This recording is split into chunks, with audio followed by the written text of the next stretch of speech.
Les difficultés du traçage dans Question en prime, pas toujours facile de donner ses contacts, vu les conséquences.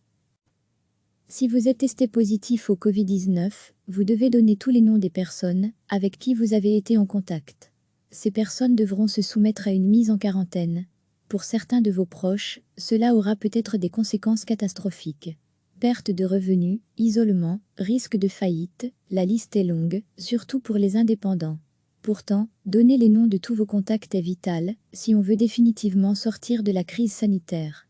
Pour remédier aux difficultés, il existe des aides. Sur le plateau de Questions en prime, François Perle, directeur général du service des indemnités de l'INAMI, rappelle que les indépendants qui sont obligés de se mettre en quarantaine ont droit à une aide financière. Il faut s'adresser à sa caisse d'assurance sociale pour activer le droit passerelle à partir du certificat médical de quarantaine. Pour les employés, plusieurs cas de figure. S'il s'agit d'un employé qui peut télétravailler, il conserve son salaire. S'il ne peut pas télétravailler, alors il a droit, après que son employeur en a fait la demande, à un chômage temporaire. L'employé devra donc s'adresser à l'ONEM. Il n'y a personne, dont on peut suspendre le contrat de travail, qui va se retrouver sans ressources financières à cause d'une mise en quarantaine. Le confinement ciblé est indispensable pour empêcher un nouveau confinement total, qui serait néfaste pour l'économie et pour les soins de santé. In fine, donner tous les noms des personnes fréquentées est un devoir de citoyen. Si vous êtes testé positif au Covid-19, vous devez donner tous les noms des personnes avec qui vous avez été en contact. Ces personnes devront se soumettre à une mise en quarantaine.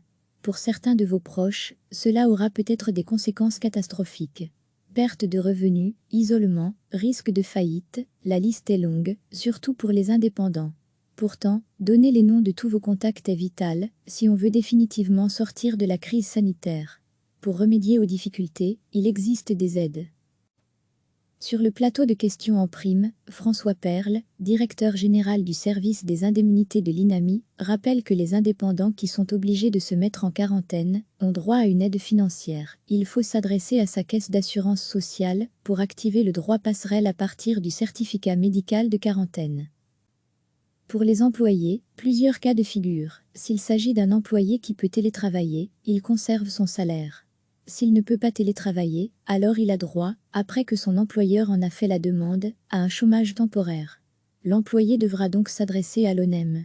Il n'y a personne, dont on peut suspendre le contrat de travail, qui va se retrouver sans ressources financières à cause d'une mise en quarantaine. Le confinement ciblé est indispensable pour empêcher un nouveau confinement total, qui serait néfaste pour l'économie et pour les soins de santé. In fine, donner tous les noms des personnes fréquentées est un devoir de citoyen. Cliquez sur s'abonner pour recevoir les dernières nouvelles.